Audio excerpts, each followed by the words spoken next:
எல்லோருக்கும் வணக்கம். இப்போ நம்ம பார்க்க இருக்கிறது சிவ அத்தியாயம் 3. போன அத்தியாயத்துலேருந்து நான் எங்கேருந்து விட்டனோ அங்கேருந்து நான் ஆரம்பிக்கிறேன். இப்போ நான் படிக்க போகிற ஒரு பகுதி வந்து பார்த்திங்கன்னா, நான் ஏற்கனவே அதை முன்னாடி பகுதியில் சொன்ன மாதிரி சிவனடியார்கிட்ட வாங்கின ஒரு புத்தகத்துலேருந்து நான் படிக்கிறேன். அது கேளுங்க. எல்லாம் கடந்த ஒரே மெய்க்கடவுள் சிவமே இறைவி. சிவ வழிபாட்டில் சிவ திருநெறியில் சுவாமி அம்பாள் என்று 2 இல்லை. அதாவது அம்பாள் அப்படின்ற ஒரு விஷயம், தாய் தந்தை அப்படின்ற ஒரு விஷயம் இல்லை. தாயும் தந்தையுமா தாயுமானவரே இருக்கிறாரு அப்படின்றது தான் இந்த விஷயம் குறிக்குது.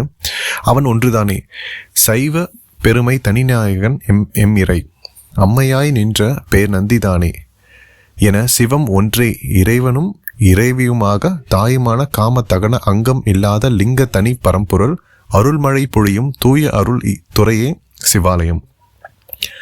எல்லாம் கடந்த நிர்மல தூய கடவுளை மட்டுமே வழிபடுவதற்கான புண்ணிய இடம்.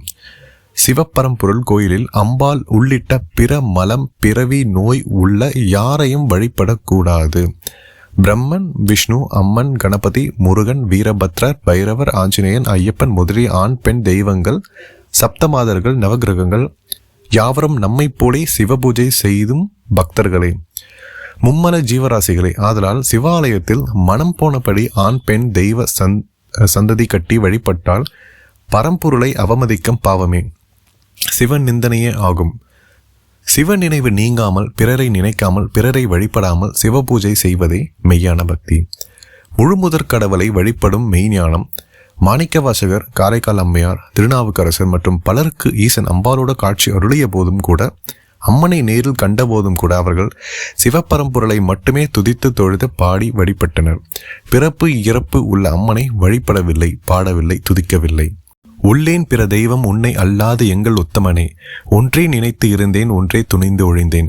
அப்பா உன் அடி அலால் அறற்றாது என்னா, தாயும் நீயே தந்தையும் நீயே சங்கரனே, உன்னை அல்லால் ஒரு தெய்வம் உள்கேன், இரண்டெட்டாது ஒழிந்து ஈசன் திறமே பேணி மற்ற தேவரை நினைத்து உன்னை மறவேன்.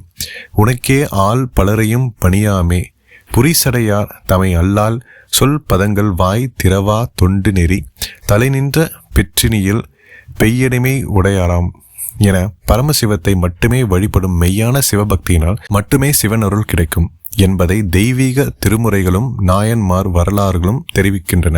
பிரதோஷ காலத்தில் திருநீலகண்ட பதிகம், திருக்கோளிலி பதிகம், சிவபுராணம் முதலிய தேவார திருவாசக திருப்பதிகங்களை ஓதுவது சிறப்பு. வேதம் 4 மெய்ப்பொருளாவது நாதன் நாமம் நமச்சிவாயவே, நான் மறக்கினும் சொல்லும் நான் நமச்சிவாயவே என வேத மந்திரங்களுக்கு மேலானது ஓம் நமச்சிவாய சிவாய நம. இதில் விளக்கி சொல்றதை விட நான் படிக்கும் போதே உங்களுக்கு எல்லாமே தெளிவாகவே புரிஞ்சிருக்கும். ஈசனை தவிர வேற சிந்தனை அப்படின்ற ஒரு விஷயம் இருக்கும்போது அவங்க பிறவி சூழலை மாற்றதை இந்த ஒரு நான் படித்த ஒரு தொகுப்பு குறிக்குதுன்னு தான் நான் சொல்வேன். ஏன்னா மெய் கடவுள் ஈசன் அப்படின்றத ஆரம்பத்திலே இங்கே சொல்லிட்டாங்க. அம்மையும் அப்பனுமா ஈசனே தான் காட்சி கொடுக்குறாரு தவிர தனியாக யாரும் அம்பாள் அப்படின்ற ஒரு விஷயத்த ஒப்பிட்டு இவங்க பேசலன்றதும் இது தெரியுது. அதேமாரி இவங்க குறிப்பிட்ட பிறவி மலம் பிறவி நோய் உட்பட்ட ஆண் பெண் தெய்வத்தை அதே சிவாலயத்தில் வச்சு பூஜை பண்ணி ஈசனுக்கு நிகராக கொண்டு வணங்குறதே ஒரு சிவன் நிந்தனை, அதாவது ஒரு பாவ செயல் அப்படின்ற மாதிரி சொல்கிறாங்க.